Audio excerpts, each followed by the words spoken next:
इन्होंने जो कानून में परिवर्तन कर लिया है, इस पे कल जो है एक बड़ी रिपोर्ट आई है सामने। ये हाई कोर्ट जो है हरियाणा ने आदेश किया, ये आदेश किया था एक एडवोकेट पाशा की जो है पिटीशन पर कि इनको जो है डिजिटल डाटा उपलब्ध कराया जाए। जो सबसे पहले इस बीमारी को, इस जोनी को पकड़ा था एडवोकेट पाशा ने, उसको एक कॉन्स्टिट्यूएंसी का डिजिटल डाटा मिल गया था और उसमें जो है वो मिल गया था आपके सीसीटीवी फुटेज, और क्लियर कट उसने जो है ये पकड़ लिया था कि ये जो है चोरी को इग्नोर कर रहा है, सामने बेटियां लुट रही हैं और जो है इलेक्शन कमीशन इसको वो कर रहा है। तो उसका जो हरियाणा का पिटीशन था उसमें हाई कोर्ट ने ऑर्डर किया कि इनको जो है 15 दिन के अंदर उपलब्ध कराई जाए ये चीजें, 15 डेज का टाइम था। तो उसमें जो है 2 दिन के अंदर, अब ये पोल खुल गई है कि विदिन 2 डेज 48 आवर्स, इस पर ऑब्जेक्शन भी आया था लॉ डिपार्टमेंट। इसके बावजूद वो नियम बदल दिया गया कि अब जो है ये फुटेज नहीं दिए जाएंगे सब किसी को, और जो है 45 दिन में उसको डिस्ट्रॉय कर दिया जाए। ये जो है ये पहली सीढ़ी यहाँ पर ये एडवोकेट पाशा के मामले में सामने आई। उसके बाद दूसरी स्टेज आई जो है महाराष्ट्र के इलेक्शन में, जहां पर ये पता लगा, ये पकड़ा गया कि जो है बीजेपी के कार्यकर्ताओं के इनके पास जो है इनका जो पन्ना प्रमुख होता है उसके पास एक सॉफ्टवेयर है, वो सॉफ्टवेयर डायरेक्ट जो है वोटर लिस्ट को एक्सेस कर लेता है, और जो वोटर लिस्ट अभी जारी नहीं हुई, जारी होने को है, वो वोटर लिस्ट भी वो एक्सेस कर लेता था, उसके जो है ऐप पर आती थी, और उसमें वो जो है ग्रीन मार्क कर देता था, मतलब ये नाम रखना है, रेड कर देता था, मतलब जो है इसे हटाना है। और बाद में जब फाइनल लिस्ट आई तो उसमें कोई नाम हटे हुए थे जिनमें जो है उसने रेड मार्क किया हुआ था उन लोगों ने। ये चीजें पकड़ी गई। ये सारे जो है कांग्रेस पार्टी और ये सारी पार्टियां ये इकट्ठे करती गई एविडेंसेस, और जो है चिट्ठी पत्री चलती रही। तीनों पार्टियों ने मिलकर लेटर दिया चुनाव आयोग को, लेकिन चुनाव आयोग बहुत कॉन्फिडेंट था कि अब कुछ नहीं हो सकता है, कुछ नहीं कर पाए, चलती गई ये गाड़ी।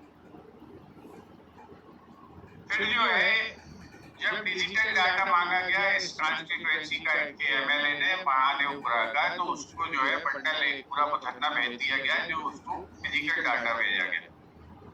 उस पर भी 6 महीने मेहनत करने के बाद राहुल जी ने ये पूरी व्यवस्था, एक पूरा सिस्टम, एक पूरा नेटवर्क पकड़ा है कि किस तरह से ये चुनाव को प्रभावित करते हैं।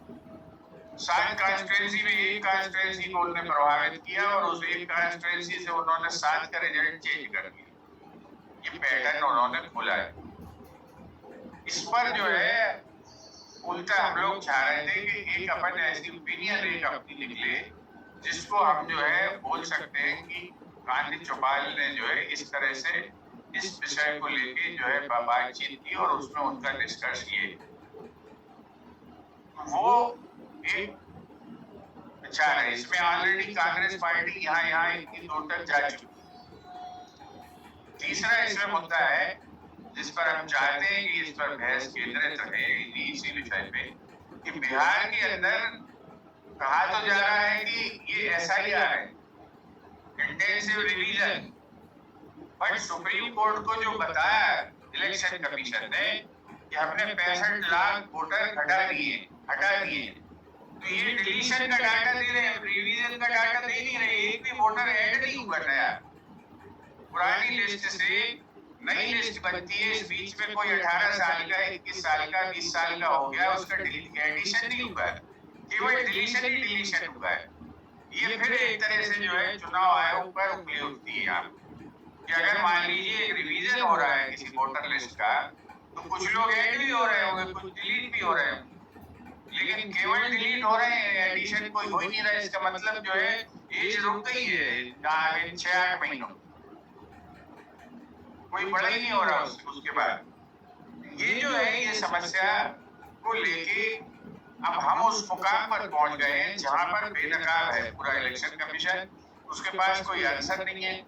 इसलिए वो एफिडेविट की भी बातचीत जो है दीपक ने उठाई है कि मैंडेटरी नहीं है, ये एफिडेविट देना जरूरी नहीं है, एक कंप्लेंट भी काफी है उसके लिए। कंप्लेंट एक इसका फॉर्म में अथराइज फॉर्म में कंप्लेंट होती है और वो कंप्लेंट अगर रिकॉर्ड हो गई है तो उसका जवाब उन्हें देना है। ये एफिडेविट वो मांग रहे हैं, ये अलग बात है, लेकिन ये मैंडेटरी नहीं है, वो मांग नहीं सकते। एक फॉर्म होता है कंप्लेंट का, वो फॉर्म भरा हुआ होना चाहिए और वो फॉर्म ही एफिडेविट है, उसकी जांच करना इनके लिए जरूरी है। ये एक पोजीशन है, लीगल पोजीशन। इसमें हम चाहते थे कोई एक निष्कर्ष पर अपन बातचीत अपनी पहुंचे। कुशवाहा जी बोलिए। सभी लोगों को नमस्कार। नमस्ते। गुंजन जी को नमस्कार। गुंजन भाई के 11:30 जो है 12 बजे बजते। सर प्रणाम, गलती से क्षमा प्रार्थी हूं। मैं एक्चुअल पूजा करने बैठ गया था, नहाने पूजा करने बैठ गया था, लेट हो गई थी तो मैं बिना नहाए बैठ आता था। कोई बात नहीं, कोई बात नहीं सर। सर प्रणाम सर, गलती के लिए। जय सिया राम, जय सिया राम, जय सिया राम, जय सिया राम। बहुत गंभीर मुद्दा है, बहुत ध्यान से सुन रहा हूं। जी गंभीर तो है और वर्तमान में ये वाला हफ्ता बहुत गंभीरता मुद्दों के लिए भी रहा है। अगर देखा जाए तो 9 अगस्त 1942 को अगस्त क्रांति हुई थी। विश्व आदिवासी दिवस भी 9 अगस्त था। 7 अगस्त को जो टुकड़ों की बात की जा रही है, इसी 7 अगस्त 1990 को मंडल आयोग की रिपोर्ट लागू हुई। इससे देश के राजनीतिक समीकरणों का बहुत ही टोटली बदल गए। दीपांशु नमस्कार। दीपांशु जी सर नमस्कार। नमस्कार।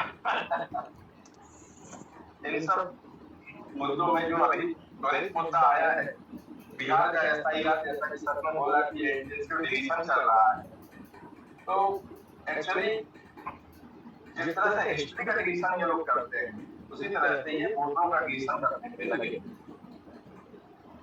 अब हमारे विपक्ष के नेता राहुल गांधी जी ने जो एक बहुत बड़ा पर्दाफाश किया है चुनाव आयोग के घोटाले का, और चुनाव आयोग की संवैधानिक संस्था है और चुनाव आयोग के पास भी उस चीज की रपट दिखाई गई है कि यह जो आपने डाटा उपलब्ध कराए हैं या डाटा उपलब्ध नहीं भी कराए होते तो फला कंस्टिट्यूएंसी में इतने वोटर बोगस है, इतने वोटर फर्जी हैं। ये तो नॉर्मली भी अलग से भी लोग चुनाव आयोग को रिपोर्ट करते हैं। इसमें अलग से उनका एफिडेविट मांगना, स्वयं उनके जो संदिग्ध अवस्था मांगते हैं, जो उनका चुनाव के प्रति जो है आस्था संदिग्ध है। आप तो बनाए दिए गए हो कि लोगों के सही वोटरों को आप एक्सेप्ट करो, गलत वोटरों को निकालो, चुनाव निष्पक्ष कराओ। लेकिन बात यह है कि जो चुनाव आयोग संवैधानिक संस्था जो थी, उसको इस सरकार ने षड्यंत्र पूर्वक सीए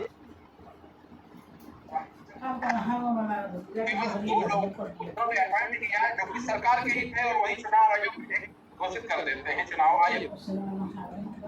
और उसमें भी लीडर ऑफ ऑपोजिशन पिछले 10 इनकी परंपरा के अनुसार तो काम करने की आदत नहीं है। केवल यह संवैधानिक कार्य को संवैधानिक तरीके से नहीं यार जगह घोषित नहीं किया, नहीं है तो हम किसी को घोषित नहीं करेंगे। जबकि इसके पहले के इतिहास में कई बार हमारे यहाँ नेहरू से लेके इंदिरा गांधी तक ने एलओपी घोषित किया है, जबकि किसी भी विपक्ष के पास नहीं। नेहरू जी तो इसके बारे में बहुत बड़े मिसाल हैं। वह लीडर ऑफ ऑपोजिशन तब भी घोषित करते थे, दूसरे को राज्यसभा से लेकर के अपने यहाँ लीडर ऑफ ऑपोजिशन रखते थे उन लोगों के हार जाने के बाद। तो यह उसकी सहिष्णुता थी। लेकिन आज जो है पूरी तरह से ये जो सरकार है वो लोकतांत्रिक मूल्यों पे आस्था नहीं रखती है। इसका सबसे बड़ा सबूत है। अब बात है चुनाव आयोग की।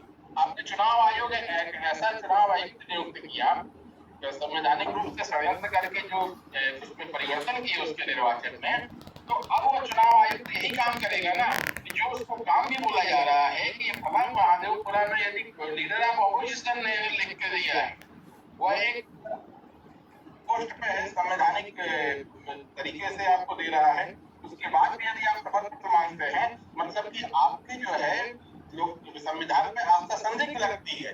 ये चुनाव आयुक्त को मैं खुले तौर पे यह कह सकता हूँ कि अगर किसी व्यक्ति की रिपोर्ट के बाद बिना निर्णय लिए, बिना उसकी समीक्षा किए आप उससे केवल शपथ पत्र मांग रहे हैं, आपको ऐसा लग रहा है कि आपके ऊपर आरोप लग रहा है, मतलब कहीं ना कहीं आप षड्यंत्रों के जाल में सत्ता पक्ष से सम्मिलित हैं और उस सम्मिलन के कारण ही आप यह शंका प्रकट कर रहे हैं। अब बात आती है कि वह डाटा है जो आपने स्वयं उपलब्ध कराया, उनमें ही अगर गड़बड़ी निकल रही है तो यह तो ईवीएम की गड़बड़ी के से भी बड़ी गड़बड़ी है। और ईवीएम के ऊपर आज जो ये लोग तर्क प्रस्तुत करते हैं हमारे सत्ताधारी दल के नेता, और एक को चुनाव आयोग से कोई बात आप पूछिए तो सबसे पहले जवाब बीजेपी का प्रवक्ता देता है, चाहे राष्ट्रीय स्तर का हो चाहे आपके मोहल्ला स्तर का। ऐसा लगता है चुनाव आयोग इनके दल का कोई प्रकोष्ठ है, चुनाव आयोग इनके दल का कोई प्रभारी है, ये सत्ताधारी दल का प्रभारी है। इस प्रकार से उसके बचाव में उतरते हैं और ये बचाव में उतरना ही प्रदर्शित करता है कि आप सत्ता के लिए चुनाव आयोग से घालमेल करके रखे हुए हैं। अब सबसे पहले इनके पूर्व अध्यक्ष लाल कृष्ण आडवाणी ने ईवीएम के ऊपर आपत्ति प्रकट की थी, उन्होंने एक किताब भी लिखी थी कि ईवीएम में किस तरह से घोटाला किया जा सकता है। इनके एनडीए के पूर्व रक्षा मंत्री जॉर्ज फर्नांडिस ने ईवीएम सबसे पहले 89 में उस पर कैसे घोटाला किया जा सकता है यह ऑन द रिकॉर्ड दूरदर्शन पे करके बताया।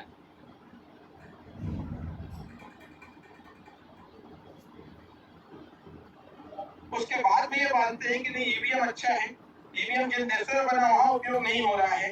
चलिए विदेशी लोगों की बात ना मानिए, कम से कम अपने पूर्व जो अध्यक्ष है लाल कृष्ण आडवाणी, अपने पूर्व जो रक्षा मंत्री हैं आपके एनडीए के सहयोगी रहे जॉर्ज फर्नांडिस, उनकी बातों पे तो आप विश्वास कर सकते हैं। वो भी उसमें झूठ बोल रहे थे कि ईवीएम में घोटाला करके उन्होंने दूरदर्शन पे दिखाया था। 89 के चुनाव में मुझे अच्छी तरह याद है जब 89 का चुनाव घोषित हुआ था उसमें ईवीएम के जब प्रयोग की बात आई थी तो जॉर्ज फर्नांडिस दूरदर्शन पे उसमें डिस्प्ले करके दिखाया था किस तरह से ईवीएम में घपला किया जा सकता। तो इन सब चीजों के मद्देनजर रखते हुए वर्तमान में जो इस सरकार का जो रवैया है और सरकार के साथ चुनाव आयोग जैसी संवैधानिक संस्था को जिस तरह से संवैधानिक संस्थाओं को खत्म करने का इनका चलन चल रहा है, संवैधानिक संस्थाओं को टोटली या अपने कलपुर्जा बनाने की कोशिश कर रहे हैं, ऐसे समय में चुनाव इस वर्तमान के दौर में इनके जो संगठन स्तर पर जो लोग हैं वो चुनाव आयोग में घपले करने के लिए ही इतने संगठन के लोग नियुक्त किए जाते हैं।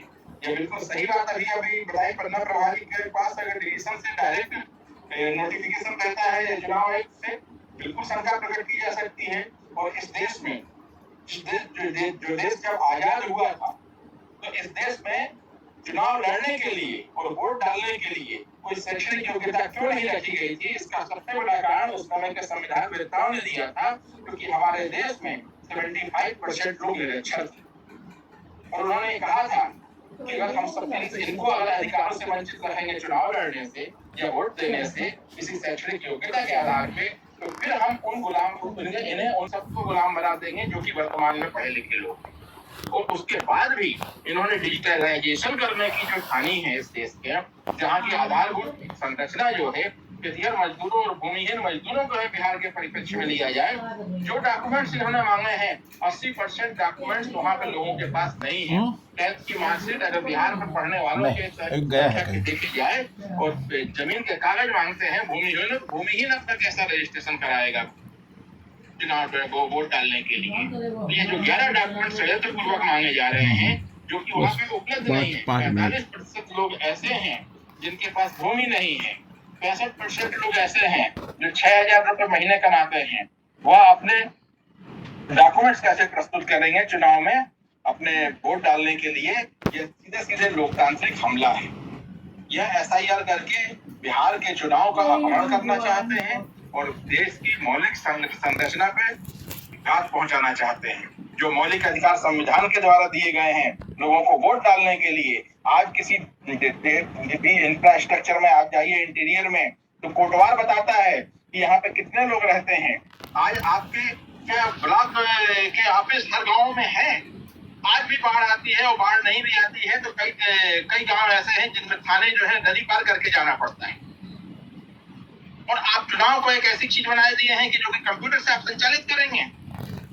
यह इस देश के साथ बहुत बड़ा विश्वासघात है। ये मशीन के नाम पर देश के चुनाव का अपहरण करने जैसा है।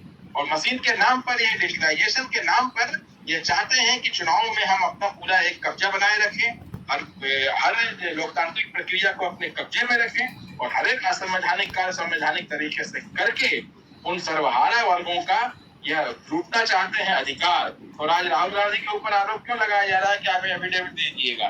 क्योंकि वो पिछड़ों की बात करते हैं, क्योंकि वो बात कर रहे हैं उन लोगों की जो चुनाव में वोट नहीं देने जा पा रहे हैं।